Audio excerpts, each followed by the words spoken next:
Hello everyone, আসসালামু আলাইকুম। আজকে আপনাদের সাথে শেয়ার করব একটি মিনি ব্লগ। আজকের ব্লগে দেখাবো কিভাবে কুরিয়ারে প্রোডাক্ট পাঠানো হয়।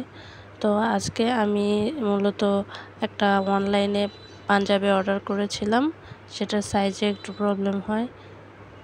তো পাঞ্জাবিটা আমি রিটার্ন দেওয়ার জন্য আমি আমার আশেপাশে যে কুরিয়ার সার্ভিস ছিল সেখান থেকে সেটাকে রিটার্ন করেছি। আপনারা আপনাদের বাসার যে কোনো কুরিয়ার সার্ভিসে পাঠাতে পারেন, তবে সুন্দরবন কুরিয়ার সার্ভিসে কিছু ফেসিলিটিস আছে, সেটা হচ্ছে খুব তাড়াতাড়ি পাঠিয়ে দেয় আর টাকাও কম লাগে। এটা হচ্ছে টঙ্গী কলেজ রোডের একদম অপোজিট সাইডেই ছোট্ট একটা গলি আছে, এদিক দিয়েই। তো প্রথমে আমি ওখানে গিয়ে আমার প্রোডাক্টটা তাদেরকে দিলাম।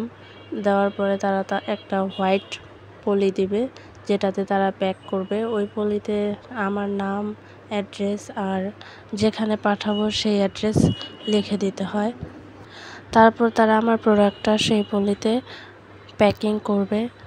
এরপর আমাকে একটা বুকিং স্লিপ দেবে, যেখানে একটা সিএন কোড থাকে। আপনারা চাইলে সেটা গুগলে ট্র্যাক করতে পারেন।